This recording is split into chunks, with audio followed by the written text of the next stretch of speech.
नमस्कार, आप सभी का एक बार फिर से स्वागत है हमारे चैनल भक्ति ज्ञान में। आज सुनेंगे निर्जला एकादशी की व्रत कथा। एकादशी का व्रत हिंदुओं में सबसे अधिक महत्वपूर्ण माना जाता है।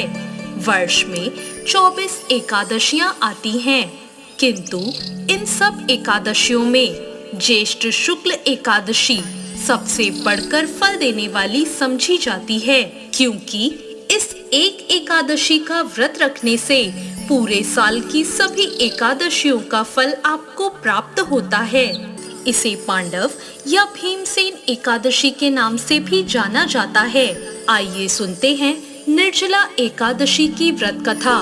एक बार पांडवों में सबसे शक्तिशाली भीमसेन ने व्यास जी से कहा, हे परम बुद्धिमान पितामह, मेरी बात सुनिए।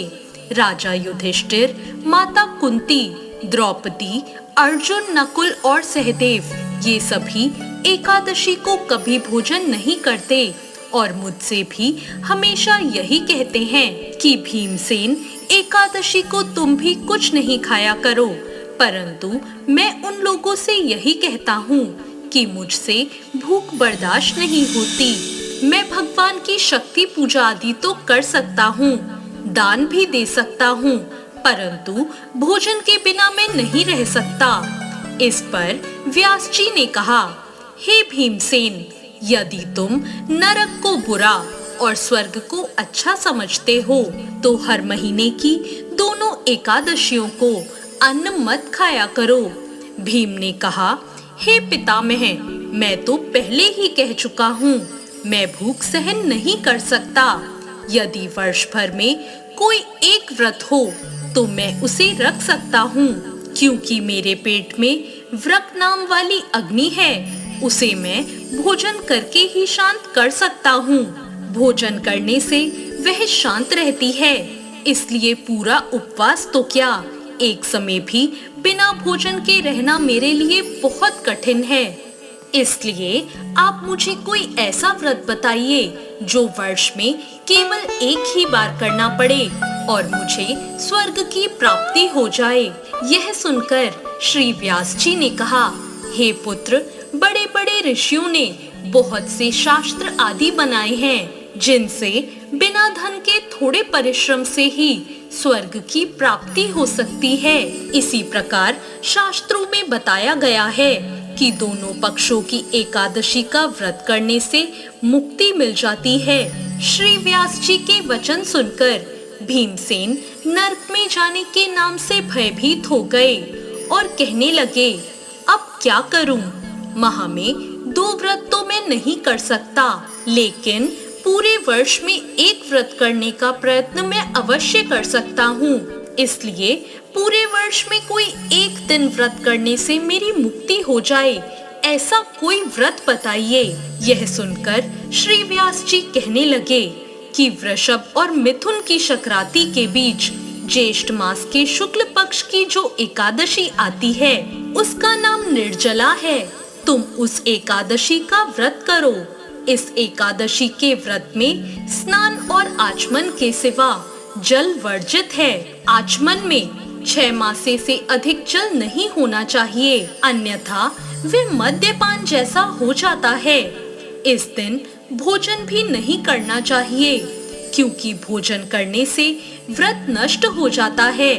यदि निर्जला एकादशी के सूर्योदय से लेकर द्वादशी के सूर्योदय तक अगर कोई जल ग्रहण ना करे तो उसे सारी एकादशियों के व्रत का फल प्राप्त हो जाता है।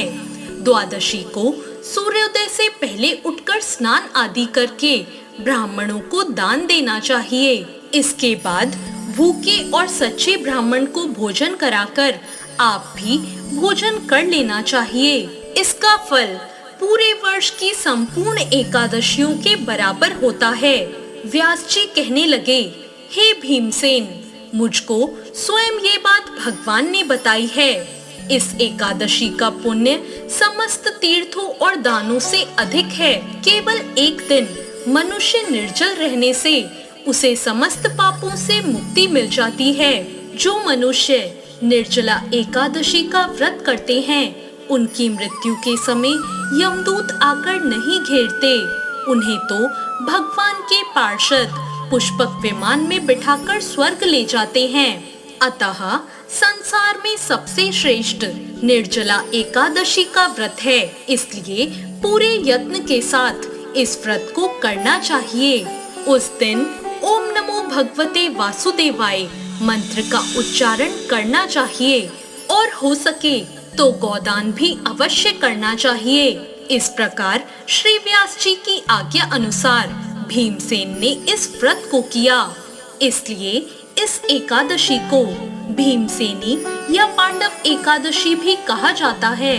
निर्जला व्रत करने से पूर्व भगवान से प्रार्थना करें कि हे भगवान, आज मैं निर्जला व्रत करता हूँ, दूसरे दिन भोजन करूँगा। मैं इस व्रत को श्रद्धा पूर्वक करूँगा, अतः आपकी कृपा से मेरे सभी पाप नष्ट हो जाएं। इस दिन जल से भरा हुआ एक घड़ा वस्त्र से ढककर दान करना चाहिए।